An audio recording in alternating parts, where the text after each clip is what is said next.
नमस्ते सर्वांना.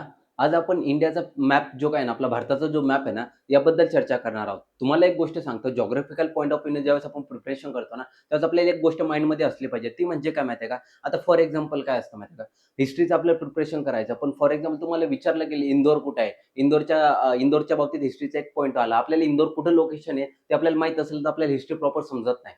किंवा आपल्याला फॉर एक्झाम्पल सांगितलं, की नॉर्थ ईस्ट साइडला कामाख्या मंदिरच्या रिलेटेड आपल्याला एखादा आर्ट अँड कल्चरच्या रिलेटेड एखादा क्वेश्चन पडला.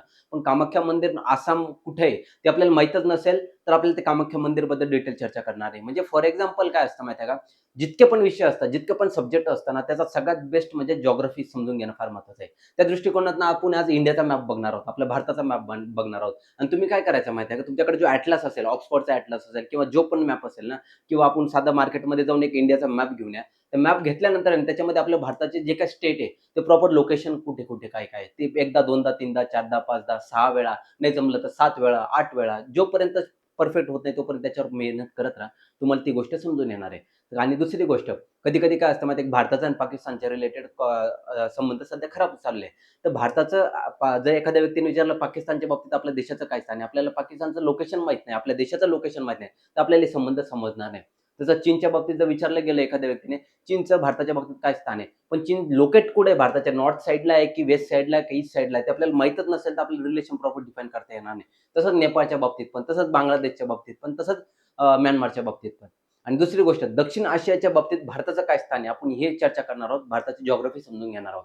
आता काय आहे माहिती आहे का? आपल्याला एक याच्यामध्ये एक काय करायचं माहिती आहे का?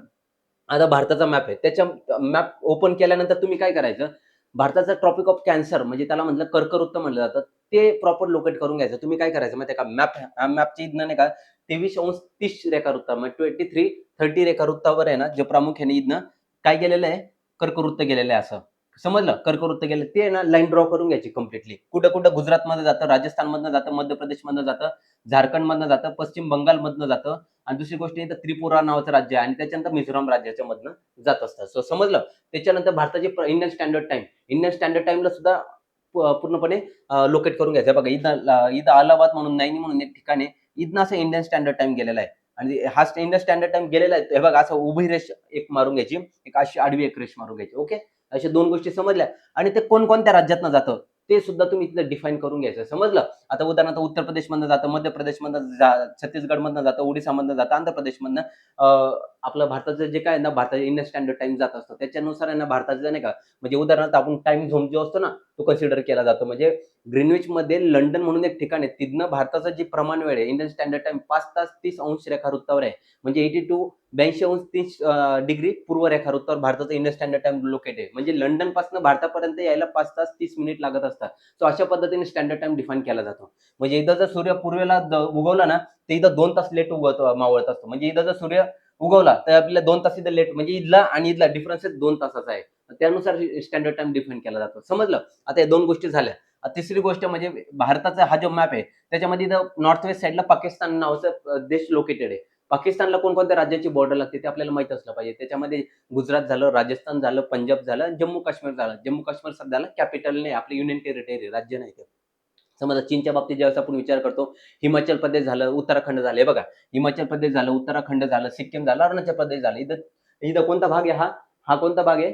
आपला हा तिबेटचा भाग आहे. तिबेटवर आता करंटला चायनाचं नियंत्रण त्यामुळं या 2 राज्यांची हे 3 आणि 4 राज्यांची बॉर्डर लागते. तर लडाखची सुद्धा बॉर्डर लागत असते. सो जम्मू काश्मीरला पाकिस्तानच्या बाबतीत आणि लडाखची सुद्धा बॉर्डर लागत असते. कारण की केंद्रशासित प्रदेश निर्माण केलेला आहे. युनियन टेरिटरी म्हणलं जातं त्याला. आता नेपाळच्या बाबतीत जर विचार केला, नेपाळला कोणकोणत्या राज्यांची बॉर्डर लागते? एक्झाममध्ये विचारलं तर फ्युचरमध्ये तुम्हाला सांगता आलं पाहिजे. इथनं इन्फिल्ट्रेशन होण्याचे चान्सेस भरपूर असतात. म्हणजे जेव्हा आपण एखाद्या देशासोबत आपले जे रिलेशन खराब असेल ना, तर या स्टेटला प्रामुख्याने नाही का इंटरनल सिक्युरिटी दृष्टिकोनात हे 4 स्टेट आणि खालचे हे 4-5 स्टेट हे खूप महत्त्वाचे असतात. म्हणजे उत्तराखंड झालं, उत्तर प्रदेश झालं, बिहार झालं, पश्चिम बंगाल झालं, सिक्कीम. पाकिस्तान काय करत असतो? चीनच्या माध्यमातून नेपाळमध्ये एंट्री करून भारतामध्ये प्रवेश करत असतो. ज्याच्या माध्यमातून दहशतवादी हल्ले करत असतो. म्हणजे फॉर एक्झाम्पल सांगायचं तात्पर्य काय? हे 4 राज्यांची सीमा, 5 राज्यांची सीमा नेपाळ लागते. आता बांगलादेशच्या बाबतीत जर विचार केला तर इथं पश्चिम बंगालची सीमा लागते. तुम्ही लिहून काढा ते तुम्हाला जर लक्षात नसेल राहत तर. बांगलादेशची सीमा लागते, त्याच्यानंतर इथं मेघालयची सीमा लागते, त्याच्यानंतर त्रिपुराची सीमा लागते, त्याच्यानंतर मिझोरामची सीमा लागते. समजलं? मिझोरामचा छोटासा पार्ट लागत असतो. सो हे तुम्ही लक्षात घ्या. समजलं? अरुणाचल प्रदेशला कोणकोणते बॉर्डरला आपलं म्यानमारला कोणकोणते अरुणाचल प्रदेश, नागालँड, मणिपूर, मिझोराम या 4 राज्यांची सीमा कशाला लागते? म्यानमारला लागते. म्हणजे हे 4 स्टेट आहे ना संवेदनशील भाग आहे म्यानमारच्या दृष्टिकोनातून. भूतानच्या बाबतीत जर विचार केला, सिक्कीम, पश्चिम बंगाल, आसाम, अरुणाचल प्रदेशची बॉर्डर लागत असते. सो तुम्ही अशा पद्धतीने प्रिपरेशन करा. दुसरी गोष्ट, प्रिपरेशन करताना एक गोष्ट लक्षात घ्या, सर्वात जास्त भूसीमा कोणत्या देशाची आपल्याला लागते? म्हणजे 4096 म्हणजे 4096 किलोमीटर लांबीची सीमा सर्वात जास्त बांगलादेशची भूसीमा लागत असते. त्याच्यानंतर तुम्ही जर विचाराल 2 नंबरची सीमा कोणती आहे?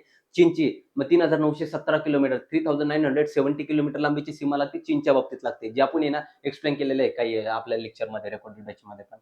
त्याच्यानंतर तिसरं तिसरं काय पाकिस्तानच्या बाबतीत 3310 किलोमीटर लांबीची बॉर्डर लागत असते पाकिस्तानला. पाकिस्तानला नंतर नेपाळ, त्याच्यानंतर म्यानमार, त्याच्यानंतर भूतान, त्याच्यानंतर आपलं अफगाणिस्तान. आता कोणत्या 7 राज्यांची बॉर्डर लागत असते सर्वात जास्त असेंडिंग ऑर्डरने जर विचारलं तुम्हाला सांगता आलं पाहिजे. 1 नंबर म्हणजे बांगलादेश, 2 नंबर म्हणजे चीन, 3 नंबर म्हणजे पाकिस्तान, 4 नंबर म्हणजे म्यानमार, 5 नंबर म्हणजे 4 नंबर म्हणजे नेपाळ, 5 नंबर म्हणजे म्यानमार, 6 नंबर म्हणजे भूतान आणि 7 नंबर म्हणजे अफगाणिस्तान. हे अशा प्रकारे तुम्ही प्रिपरेशन केलं पाहिजे. आणि नंबर सेकंड, भविष्यामध्ये असे क्वेश्चन सुद्धा पडू शकतात. आता फॉर एक्झाम्पल उत्तर प्रदेश राज्याला कोणकोणत्या राज्यांची बॉर्डर लागते हे तुम्हाला माहित असलं पाहिजे. उद्या जर विचारलं गेलं तर खाली 4 स्टेट दिलेले असतील, तुम्हाला ते लोकेशन समजलं पाहिजे. म्हणजे इथं उत्तराखंडची बॉर्डर लागते. इथे छोटासा पार्ट आहे बघा हा.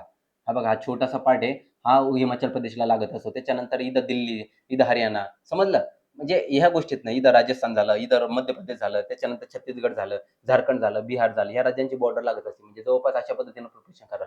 नॉर्थ ईस्ट साइडच्या बाबतीत सुद्धा विचार करताना ना, आसामची बॉर्डर आहे ना बघा कुठं-कुठं लागते. अरुणाचल प्रदेशला लागते, नागालँडला लागते, मणिपूरला लागते, मिझोरामला लागते, त्रिपुराला लागते, मेघालयला लागते. आसामची बॉर्डर सगळ्याच राज्यांना लागते इथं. तर तुम्ही हे बघत चला. नागालँडची बॉर्डर कोणत्या 3 स्टेटला लागते. त्याच्यानंतर मणिपूरची बॉर्डर कोणत्या 3 स्टेटला लागते.